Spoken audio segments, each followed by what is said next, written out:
Ekim'den bu tarafa Gazze'de ateşkes var. Ancak Gazze'de ateşkes Hamas'ın, Filistinlerin direnmeyip silahına sarılmayıp beklemesi, İsrail'in öldürmeye, soykırıma, tehcire, Gazze'yi ablukayı devam etmesi olarak sürdü bu 300 günü aşan sürede. Selamünaleyküm. Filistin'de İsrail soykırımının hızla devam ettiği bir zamanda özellikle ateşkes anlaşmasının uygulanabilirliği için ve soykırımın durması için yine buradayız. Şimdi şöyle bir durum var. Filistin'de Ekim 2025'ten bu yana 1265 insan öldürüldü. Bunun 446 tanesi kadın ve çocuk. Ama yetmedi. Siyonist vahşet, vampir gibi kanla beslenen Siyonistler bu süreç zarfında İran'da 727 tanesi çocuk ve kadın olmak üzere 3519 insanı öldürdü. Yetti mi? Yetmedi. Lübnan'da 636 tanesi kadın ve çocuk olmak üzere 4346 insanı öldürdü. Yetti mi? Yetmedi. Katar'ı vurdu, Irak'ı vurdu, Suriye'yi vurdu. Ve yakın zamanda daha birkaç gün önce İdlib'e yapılan saldırının doğrudan hedefinin Türkiye olduğunu terörist İsrail'in çetebaşı Netanyahu açıkladı. Ankara'dan Gazze'ye direnişe bin selam. Ankara'dan Gazze'ye direnişe bin selam. Ankara'dan Gazze'ye direnişe bin selam. Değerli konuklar, Zeynel Hocam beni davet etti. Teşekkür ediyorum komiteye. Biz tiyatro sanatçısı olarak sizlere yaşanan tiyatrodan sessiz kalınıp da bu tiyatroya sessiz kalanlara bir şeyler söylemek istiyorum bir sanatçı olarak. 8 Ekim'den sonra Gazze'de 18.000 çocuk katledildi. Bu 18.000 çocuk anneler, babalar toprak altında çocuklarını poşetlerin içerisinde mezara götürdüler. 18.000 çocuk, dünyanın gözü önünde bu kanlı katliam, her babanın, annenin elinde torbalarda taşınan küçük çocuk bedenleri ve tam barış yapıldı dendi. 312 gündür barış yapıldı dendi. Az önce başkanımız söyledi, 312 gün sonra da Gazze'de kadın ve çocuk olmak üzere 400 küsür çocuk öldürüldü. Bu savaş çocuklara karşı yapılıyor. Ve bu savaşa seyirci olanlar, anneler, babalar çocuklarını enkaz altından torbanın içerisinde alarak gömüyorlar. Katil, katil, katil ABD. Katil, katil, katil İsrail. Katil, katil, katil İsrail. Katil, katil, katil İsrail. Değerli katılımcılar, değerli basın mensupları, hepiniz hoş geldiniz. Böyle kötü bir günde buluşmak istemiyoruz artık. Yıllar geçti. Gazze'de, Filistin'de soykırım maalesef devam ediyor. Biz bugün buradan basın açıklamasıyla zalimlere karşı bir haykırışta bulunuyoruz. Gazze'de ateşkes değil, katliam devam ediyor. Arabulucu ülkeleri sorumluluk almaya davet ediyoruz.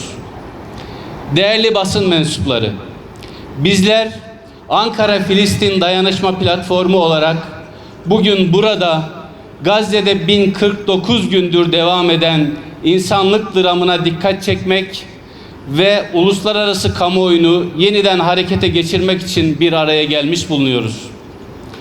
Ateşkes görüşmelerine ve arabuluculuk girişimlerine rağmen Gazze'de siviller hedef alınmaya devam etmektedir. 10 Ekim 2025 tarihinde imzalanan Ateşkes Anlaşması'na rağmen İsrail işgal rejiminin ABD koruması altında uyguladığı sistematik terör sebebiyle son 312 günde 446'sı çocuk, yaşlı ve kadın olmak üzere 1265 Filistin vatandaşı şehit olmuş, 4193 Filistinli yaralanmış, 173 Filistinli kardeşimiz esir alınmıştır. Ateşkese rağmen sınır kapısından geçmek isteyen tırların yalnızca 1/3'ine izin verilmiş, kararlaştırılan yakıt miktarının yalnızca %15'i Gazze'ye ulaşabilmiştir. Burada özellikle altını çizmek gerekmektedir ki Hamas ateşkes için kabul ettiği şartları eksiksiz bir şekilde uyguladığı halde İsrail tarafı imzalanan ateşkes anlaşmasının neredeyse tüm maddelerini açıkça ihlal etmiş ve Gazze'nin büyük bir kısmını işgal etmeye devam etmiştir. Sürecin en vahim boyutlarından biri ise ABD'nin tutumudur. ABD hazırladığı ateşkes planını Birleşmiş Milletler Güvenlik Konseyi'nden geçirmiş olmasına rağmen bu planın sahada uygulanmasını sağlamamış, aksine takındığı tavırla İsrail'in bu kural tanımaz ihlallerini ve saldırganlığını adeta cesaretlendirmiştir. Gazze Sağlık Bakanlığı yetkililerinin açıkladığı verilere göre bugün itibariyle hayatını kaybedenlerin sayısı 73.400'e ulaşmıştır. Yaklaşık 200.000 insan ise yaralanmıştır. Ancak bunlar sadece istatistiklerden ibaret değildir. Her rakamın arkasında yarım kalmış bir hayat, parçalanmış bir aile, yıkılmış bir yuva ve yok edilmiş bir gelecek vardır. Hayatını kaybedenlerin önemli bir bölümünü kadınlar ve çocuklar oluşturmaktadır. On binlerce çocuğun yaşam hakkı elinden alınmış, yüz binlerce çocuk ise yetim bırakılmıştır. İşgalci rejimin ateşkes anlaşmasından sonra durmak bir yana saldırganlığını tüm bölgeye yayarak hız verdiğini görüyoruz.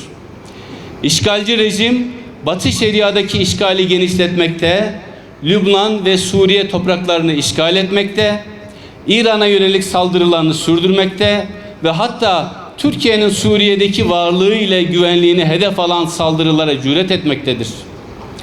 Ateşkes Anlaşması adı altında yürütülen bu yayılmacı ve terörist politikalar bölgesel bir felaketi körüklemektedir. Bugün burada ateşkes sürecinde arabuluculuk görevi üstlenen Türkiye, Katar, Mısır ve Amerika Birleşik Devletleri'ne sesleniyoruz.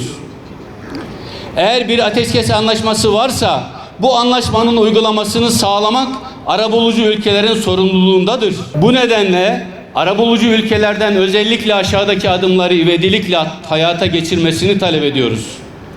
Kalıcı, adil ve uluslararası gözlem mekanizmalarıyla denetlenebilir bir ateşkes için diplomatik baskının artırılması, Birleşmiş Milletler kararlarının gecikmeksizin uygulanması, ateşkes hükümlerinin bütün taraflarca eksiksiz bir şekilde yerine getirilmesinin sağlanması, silah ve askeri malzeme transferlerinin derhal durdurulması, insani yardım koridorlarının kesintisiz olarak açılması, ateşkes anlaşmasında yer alan günlük 600 insani yardım tırının eksiksiz bir şekilde Gazze'ye ulaştırılması, uluslararası hukukun uygulanması için gerekli diplomatik ve hukuki girişimlerin ivedilikle başlatılması. Bu durumda arabulucu ülkelerin yalnızca ateşkes çağrısında bulunmaları yeterli değildir. Aynı zamanda uluslararası hukuka aykırı eylemlerde kullanılabilecek her türlü silah ve askeri desteğin durdurulması konusunda somut adımlar atmaları gerekmektedir. 3 yıldır Gazze'de insanlık dışı uygulamalar devam etmektedir. Bugüne kadar 72 bin konut yıkılmış, yaklaşık 365 kilometre karelik dar bir alanda yaşayan 2,5 milyon yakın insan defalarca yerlerinden edilmiştir. On binlerce kadın ve çocuk hayatını kaybetmiştir. Bugün Gazze'de sadece insanlar öldürülmemektedir.